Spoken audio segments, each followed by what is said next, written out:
Hello students, the topic for today's class is Boyle's law, but before that we will discuss some properties of gases which we have done in our junior classes. Like we know that gases are highly compressible. The second property of gases is that gases exert pressure equally in all directions. Third property की बात करें तो हम कहते हैं कि solid liquid और gases में जो गैसेस हैं उनकी डेंसिटी सबसे कम होती है और उनके मॉलिक्यूल्स के बीच में जो स्पेसेस होते हैं वो बहुत ज़्यादा होते हैं, जिसको हम इंटरमॉलिकुलर फोर्सेस के टर्म में समझ सकते हैं कि गैसेस के मॉलिक्यूल्स के बीच में जो इंटरमॉलिकुलर फोर्सेस ऑफ अट्रैक्शन काम करते हैं वो मिनिमम होते हैं in comparison to solids and liquid. फिर हम अगर बात करें तो volume and the shape of the gases जो है वो फिक्स नहीं होता है. जो वॉल्यूम है और गैसेस का शेप है वो फिक्स नहीं होता है. जिस कंटेनर में हम गैसेस को रखते हैं वो उसी कंटेनर का शेप भी ले लेती हैं और उसका वॉल्यूम ऑक्यूपाई करती हैं. फिर एक और जो गैसेस की प्रॉपर्टी है वो होती है कि gases mix evenly and completely in all proportion without any mechanical aid. तो these are the basic properties of gases. और गैसेस की इन्हीं फिज़िकल प्रॉपर्टीज़ और प्रॉपर्टीज़ को स्टडी करने के बाद हमारे पास कुछ लॉज आए हैं जिन लॉज को हम कहते हैं गैस लॉज या फिर गैसियस लॉज. और इसमें जो सबसे पहला लॉ हम डिस्कस करेंगे वो यही है Boyle's law. Right, it was given by Robert Boyle और बहुत पहले ये लॉ उन्होंने दिया था 1662, जब पूरा मॉडर्न केमिस्ट्री का पीरियड भी शुरू नहीं हुआ था. सबसे पहले जो रिसर्च शुरू हुई थी वो गैसेस पे ही शुरू हुई थी और सबसे पहला जो लॉ आया था वो यही लॉ है जो रॉबर्ट बॉयल ने दिया था 1662 में. अब ये लॉ क्या है उसको जानने से पहले हम एक चीज़ और जान लें कि गैसेस की मेजरेबल प्रॉपर्टीज़ क्या आती हैं. राइट, मेजरेबल प्रॉपर्टीज़ मींस जिन प्रॉपर्टीज़ को हम मेजर कर सकें. और बेसिकली जिन गैसेस लॉज की हम बात करने वाले हैं वो इन्हीं मेजरेबल प्रॉपर्टीज़ के बीच में रिलेशनशिप इस्टेब्लिश करती हैं. और ये मेजरेबल प्रॉपर्टीज़ क्या हैं? ये हैं प्रेशर, जिसको हम कैपिटल P से रिप्रेजेंट करते हैं, वॉल्यूम जिसको हम V से रिप्रेजेंट करते हैं, एंड टेम्परेचर. Right, T. ये मेजरेबल प्रॉपर्टीज़ हैं. इसके साथ साथ हम मास को भी कह सकते हैं कि मास जो है वो एक मेजरेबल प्रॉपर्टीज़ है. इसमें आप देखेंगे गैसेस के मास की भी बात होगी कि एक गिवन मास पे हम बात करेंगे या एक फिक्स्ड मास या फिक्स अमाउंट ऑफ गैसेस पे हम गैसेस लॉस की बात करेंगे. तो these properties pressure, volume, temperature and mass को हम बोलते हैं measurable properties of gases. Measurable properties, measurable मतलब जिनको हम मेजर कर सकते हैं. राइट, अब हम बात करते हैं अपने फर्स्ट लॉ पे जो है Boyle's law.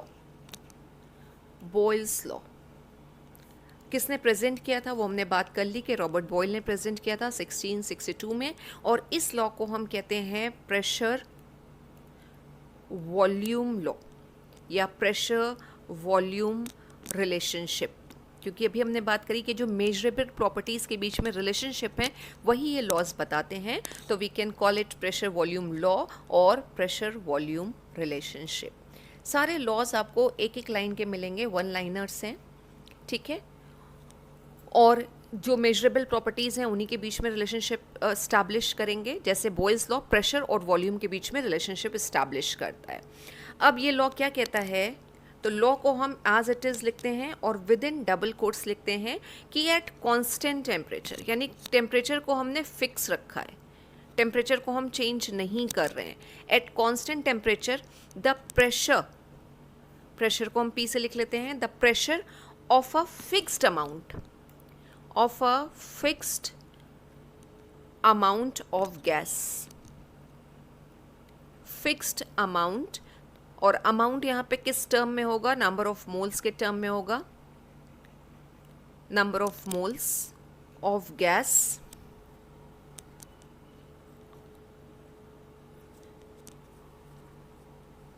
is inversely proportional to its volume, is inversely proportional to its volume. Right, अब यहाँ पे हमने क्या क्या चीज़ें फिक्स रखी हैं, हमने टेम्परेचर को फिक्स रखा है, हमने जो गैसेस के अमाउंट की बात करी है, मास की बात करी है, नंबर ऑफ मोल्स के टर्म में हमने उसको फिक्स रखा है, ठीक है। और हम कह रहे हैं कि जो प्रेशर है वो इन्वर्सली प्रोपोर्शनल है उसके वॉल्यूम के, यानी हम इसको ऐसे लिख सकते हैं, pressure is inversely proportional to volume. यानी अगर हम प्रेशर बढ़ाते जाएंगे तो वॉल्यूम घटता जाएगा।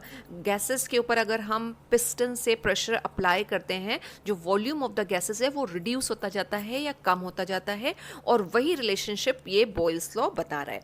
अब इसमें अगर हमें ये प्रोपोर्शनलिटी का साइन हटाना है तो हम इसको कैसे लिख सकते हैं, P इज इक्वल टू एक कॉन्स्टेंट ले आएंगे K और 1/V, or it can be written as PV is equal to K, right? या PV is equal to constant, यानी जो प्रोडक्ट होगा प्रेशर और वॉल्यूम का वो एक कांस्टेंट वैल्यू होगी, तो PV is equal to constant, and this is only Boyle's law. अब ये कांस्टेंट या K की वैल्यू किस पे डिपेंड करती है, तो K जो है वो डिपेंड करता है, K depends on amount of gas पे डिपेंड करता है, अमाउंट ऑफ गैस, कि गैस का अमाउंट कितना है, गैस का अमाउंट चेंज करने से K की वैल्यू चेंज होती है। टेम्परेचर ऑफ द गैस पे भी डिपेंड करेगा, टेम्परेचर ऑफ द गैस पे भी डिपेंड करेगा, और जो यूनिट है प्रेशर और वॉल्यूम की उस पर भी डिपेंड करता है कि हमने प्रेशर और वॉल्यूम को किन यूनिट्स में एक्सप्रेस कर रखा है। तो units of pressure and volume, इन तीन चीज़ों पे हमारे K की वैल्यू डिपेंड करती है। तो बॉयल्स लॉ से क्या चीज़ निकल के आई कि जो प्रोडक्ट है प्रेशर का और वॉल्यूम का वो क्या है, कांस्टेंट है। एक कांस्टेंट टेम्परेचर पे अगर हम कहें तो product of pressure and volume of a fixed amount of gas is constant. तो अगर इसका प्रोडक्ट कांस्टेंट है तो this equation can also be written as P1 V1 is equal to P2 V2 is equal to constant, right. ये भी एक formula है जो आप अप्लाई कर सकते हैं जब आप आगे न्यूमेरिकल्स को सॉल्व करेंगे। तो दिस इज़ बॉयल्स लॉ। अब बॉयल्स लॉ में कुछ ग्राफ्स दिए रहते हैं, बहुत सारे ग्राफ्स हैं, क्योंकि सारा जो डेटा निकाला गया है, लॉज निकाले गए हैं, वो एक्सपेरिमेंटली निकाले गए हैं और ग्राफ्स प्लॉट किए गए हैं। तो जो दो कॉमन या दो ऐसे ग्राफ जो एनसीईआरटी में दे रखे हैं, हम उन्हीं ग्राफ्स को समझ लेते हैं कि बॉयल्स लॉ के लिए किस तरह से ग्राफ हम ड्रॉ करते हैं। दो ग्राफ्स जो एनसीईआरटी में दे रखे हैं जो बॉयल्स लॉ को रिप्रेजेंट करते हैं वो यहाँ पे ड्रॉ किए हुए हैं, ये फर्स्ट ग्राफ और ये सेकेंड ग्राफ, राइट। अब इन दोनों ग्राफ्स को समझने से पहले हम एक इक्वेशन को और समझ लें जो पढ़ना हमें बाद में है, वो है PV is equal to nRT। ये आइडियल गैस इक्वेशन कहलाती है, इसको हम बाद में समझेंगे, लेकिन फिलहाल इन ग्राफ को समझने के लिए कि PV और T में क्या रिलेशनशिप आएगी, हमने इस इक्वेशन को यहाँ पे लिख लिया। इस इक्वेशन में अगर हम N और R की बात करें तो नंबर ऑफ मोल्स हमने पहले ही कहा था कि फिक्स हैं, और R गैसेस कांस्टेंट कहलाता है, उसकी वैल्यू भी यहाँ पे फिक्स रहेगी। तो ये दोनों यहाँ पे कांस्टेंट हैं, तो हमारे पास आ गया PV is equal to T, और we can say PV is directly proportional to T, यानी जैसे जैसे product of pressure and volume की हम बात करें इंक्रीज होगा, टेम्परेचर भी इंक्रीज होगा, या टेम्परेचर बढ़ाने से जो प्रोडक्ट है यानी मल्टीप्लिकेशन है प्रेशर का और वॉल्यूम का वो इंक्रीज होगा। तो एक रिलेशनशिप हमारे पास यहाँ पे आ गई। अब we will come to graph. ये जो ग्राफ बना रखा है इसमें अगर हम सिर्फ अभी ये फर्स्ट वाली लाइन जो रेड से ड्रॉ है इसको अगर हम समझें तो हमने बॉयल्स लॉ में क्या बात करी है कि कॉन्स्टेंट टेम्परेचर पे जो प्रेशर है, ठीक है, वो इन्वर्सली प्रोपोर्शनल होता है वॉल्यूम का, यानी अगर प्रेशर डिक्रीज होगा तो वॉल्यूम इंक्रीज होगा। इस ग्राफ से देखिए, ये जो एक लॉग इक्वेशन से ग्राफ्स बनते हैं, एक हाइपरबोला आ रहा है या तीन कर्व्स इसको आप बोल सकते हैं, तीन कर्व्स आ रहे हैं। ये प्रेशर देखिए अगर डिक्रीज हो रहा है तो वॉल्यूम क्या हो रहा है, वॉल्यूम इंक्रीज होता जा रहा है, राइट। कि प्रेशर की वैल्यू अगर डिक्रीज होती है तो वॉल्यूम हमारा इंक्रीज होता है। हमने यहाँ पे अगर इसको बोलते हैं एक्स एक्सिस तो हमने इस पर वॉल्यूम ले रखा है, और वाई एक्सिस पे हमने प्रेशर ले रखे हैं, ठीक है। किसी भी पॉइंट पे हम निकाल सकते हैं। इस पॉइंट पे अगर हम निकालेंगे तो ये आ रहा है वॉल्यूम, और अगर हम थोड़ा नीचे निकालें तो ये प्रेशर देखिए डिक्रीज हो गई, प्रेशर की वैल्यू डिक्रीज हो गई, लेकिन वॉल्यूम क्या हो गया, वॉल्यूम इंक्रीज हो गया। तो ये बॉयल्स लॉ को प्रूफ कर रहे हैं। अब यही अगर हम बात करें इस पूरे कर्व पे, टेम्परेचर की, तो इस पूरे कर्व पे जितना भी टेम्परेचर होगा, किसी भी पॉइंट पे अगर हम टेम्परेचर की बात करें तो वो टेम्परेचर क्या होगा, कांस्टेंट होगा, क्योंकि हमने बॉयल्स लॉ में क्या बोला है, कांस्टेंट टेम्परेचर। तो अगर ये कर्व बनाया है और एनसीईआरटी में अगर देखिए इसके साथ ये 200 केल्विन लिखा हुआ है, इसका मतलब ये पूरा जो कर्व हमारा आ रहा है ये 200 केल्विन पे आ रहा है, इसमें टेम्परेचर कांस्टेंट होगा। अगर आपसे पूछा जाए यहाँ यहाँ यहाँ या यहाँ टेम्परेचर किसका ज़्यादा होगा, तो टेम्परेचर यहाँ पे सबका सेम होगा, जितना टेम्परेचर इस पॉइंट पे होगा उतना ही टेम्परेचर इस पॉइंट पे और उतना ही टेम्परेचर यहाँ पे इस पॉइंट पे होगा। ठीक है, तो टेम्परेचर कांस्टेंट है, और जब टेम्परेचर कांस्टेंट होता है तो ऐसे ग्राफ्स को हम बोलते हैं आइसोथर्म्स। आइसोथर्म्स का मतलब है ग्राफ ड्रॉ किए गए हैं एट कांस्टेंट टेम्परेचर। ठीक है, तो आइसोथर्म्स ऐसे ग्राफ कहलाते हैं जो कांस्टेंट टेम्परेचर पे ड्रॉ किए जाते हैं। अब इसी ग्राफ में 3 डिफरेंट टेम्परेचर ले लिए गए हैं। 200 केल्विन पे टेम्परेचर ग्राफ ड्रॉ किया है, 400 केल्विन पे ये कर्व ऑब्टेन हुआ और 600 केल्विन पे ये कर्व ऑब्टेन हुआ है। अब देखिए, अभी हमने यहाँ पे क्या बात करी थी कि जैसे जैसे टेम्परेचर रेस करेगा, जो मल्टीप्लिकेशन है या जो प्रोडक्ट है प्रेशर और वॉल्यूम का, वो भी इंक्रीज़ करेगा।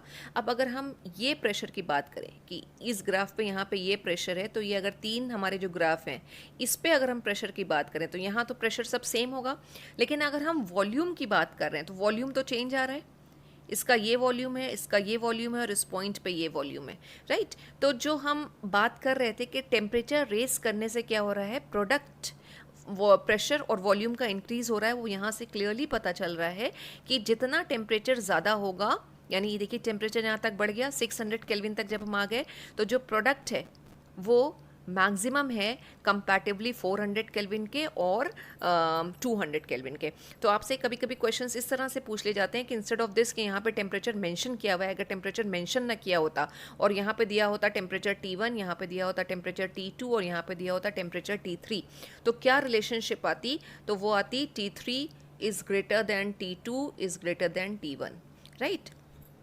दो चीज़ें हैं, उसको ध्यान रखिएगा।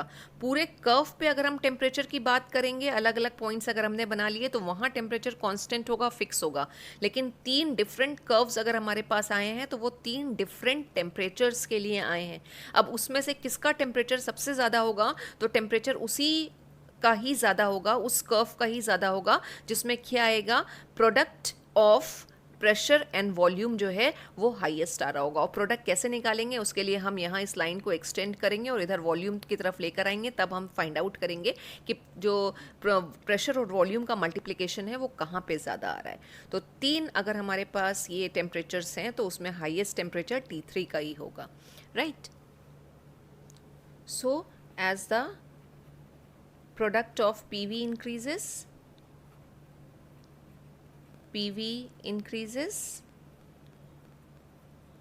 temperature increases, right? और अगर temperature increases तो PV increases, मतलब vice versa वाली चीज़ है। Let's understand this second curve. Second graph के लिए हम इसी इक्वेशन को इस तरह से भी लिख लेते हैं कि P is directly proportional to T और is inversely proportional to V, यानी अगर हम प्रेशर बढ़ाते हैं तो टेम्परेचर बढ़ता है लेकिन वॉल्यूम जो है वो डिक्रीज़ करता है, राइट। अब यहाँ हमने क्या किया है, प्रेशर और 1/V में हमने ग्राफ प्लॉट किया है, 1/V, यानी अगर हम प्रेशर को बढ़ाएंगे तो जैसे जैसे हम इधर की तरफ जाएंगे वैल्यू घटती जाएगी, क्योंकि वॉल्यूम अब जो है वो डिनोमिनेटर में आ रहा है, राइट। तो जैसे जैसे प्रेशर बढ़ेगा वॉल्यूम हमारा जो है वो डिक्रीज़ करेगा और टेम्परेचर को क्या करना चाहिए, इंक्रीज़ करना चाहिए। तो अगर हम इस पॉइंट पे प्रेशर की बात कर रहे हैं, ये 2 पॉइंट्स अगर हमने प्रेशर के लिए निकाल लिए और अगर हम इस लाइन को एक्सटेंड करें और यहाँ तक लेकर आएँ, राइट, और ये वॉल्यूम चेक करें, तो जितनी आगे वॉल्यूम आएगा उतना छोटी वैल्यू होगी, क्योंकि हमने क्या ले रखा है, एक्स एक्सिस पे हमने ले रखा है 1/V, राइट। अब देखिए ये आ रहा है, यहाँ पे जो वॉल्यूम होगा वो ज़्यादा होगा, यहाँ पे जो वॉल्यूम होगा वो कम होगा, क्योंकि वॉल्यूम क्या है, 1/V है, राइट। तो हमने जैसे जैसे ये प्रेशर बढ़ाया, अगर हम प्रेशर को यहाँ से यहाँ तक लेके जा रहे हैं तो वॉल्यूम क्या हो रहा है, कम हो रहा है। लेकिन इसी जो T3 पे हम बात कर रहे थे, टेम्परेचर देखिए, टेम्परेचर क्या है हमारा टेम्परेचर बढ़ रहा है, राइट। तो अगर हम T3, T2 और T1 में बात करें कि टेम्परेचर किसका ज़्यादा होगा, तो T3 will be greater than T2 and T2 will be in turn greater than T1। और यहाँ पे भी वही चीज़ लगेगी कि ये आइसोथर्म्स हैं, तो अगर हमने कहा कि ये T1 के लिए हमने पूरा टेम्परेचर ड्रॉ कर रखा है, तो ये पॉइंट और ये पॉइंट और ये पॉइंट, अगर हम इसको A, इसको B और इसको C कह के ये पूछें आपसे कि टेम्परेचर किस पे सबसे ज़्यादा होगा, C पे, B पे या A पे, तो टेम्परेचर किसी पे ज़्यादा नहीं होगा। A, B और C पे जो टेम्परेचर होगा वो टेम्परेचर क्या होगा, सेम होगा। क्यों? क्योंकि आइसोथर्म है। तो एक पर्टिकुलर टेम्परेचर पे यानी A, B, C पे जो टेम्परेचर है वो सारा का सारा T1 के बराबर होगा, जितना भी हमने T1 में टेम्परेचर ले रखा है। और प्रेशर इंक्रीज़ करने से टेम्परेचर इंक्रीज़ करता है, उसको आप इस लाइन से समझ सकते हैं कि प्रेशर हमारा अगर यहाँ पे P1 था तो टेम्परेचर ये यहाँ पे इस लाइन पे ये इतना आ रहा है T2। और जब हमने प्रेशर बढ़ाया, अगर प्रेशर यहाँ तक हमारा रेस करके आ गया है, तो जो टेम्परेचर आ रहा है वो क्या आ रहा है, T3 आ रहा है। तो वैल्यू किसकी ज़्यादा है, ये या ये हम बात करें तो T3 की वैल्यू ज़्यादा आ रही है T2 से। तो अगेन ये जो रिलेशनशिप दे रखी है NCERT में कि T3 is greater than T2 and T2 is greater than T1, वो ग्राफ से जो है वो प्रूफ हो रही है। गैसेस के लिए हमने जो एक प्रॉपर्टी अभी स्टार्टिंग में डिस्कस करी थी कि गैसेस आर हाईली कंप्रेसिबल, वो चीज़ बॉयल्स लॉ से प्रूफ हो रही है। हमने कहा कि अगर हम प्रेशर इंक्रीज़ करते जाते हैं तो वॉल्यूम जो है वो क्या होता जा रहा है, डिक्रीज़ करता जा रहा है। तो ये क्या शो कर रहा है, यही शो कर रहा है कि गैसेस जो होती हैं दे आर हाईली कंप्रेसिबल। ठीक है, तो जब हम एक गिवन मास ऑफ गैस को कंप्रेस्ड करते हैं तो जो सेम नंबर ऑफ मॉलिक्यूल्स हैं they occupy a smaller space. तो this means that gases becomes denser at high pressure. और इसी चीज़ को अगर हम प्रूफ करना चाहें तो वो भी हम प्रूफ कर सकते हैं बाय बॉयल्स लॉ। डेंसिटी, मास और वॉल्यूम में हमें रिलेशनशिप पता है कि डेंसिटी इज इक्वल टू होता है मास अपॉन वॉल्यूम, राइट। ये रिलेशनशिप हमको पता है। And as per Boyle's law हमारे पास रिलेशनशिप है P is equal to K by V, और इसी को अगर हम वॉल्यूम के टर्म में लिखें तो this will become V is equal to K by P, right. अब putting value of volume in equation 1, इसको हम अगर हम इक्वेशन 1 बोल दें और वॉल्यूम की वैल्यू अगर हम इसमें पुट करें तो हमारे पास आ जाएगा डेंसिटी, हम D लिख लेते हैं, मास के लिए हम M लिख लेते हैं, अपॉन V की जगह हम लिखेंगे K और डिनोमिनेटर में P आएगा तो इसको हम इस तरह से लिख लेते हैं प्रेशर। तो density is equal to mass upon K constant multiplied by P। अब हमने पहले ही बात करी थी कि जो मास ऑफ द गैस है, ठीक है, वो हमने गिवन अमाउंट लिया है, यानी हमने उसको फिक्स रखा है। तो मास फिक्स्ड है as mass of gas and K, ये दोनों क्या हैं, कांस्टेंट हैं, फिक्स्ड हैं। तो let's take another constant for this, another constant K1 for this, तो it can be written as D is equal to K dash multiplied by P आ गया, right।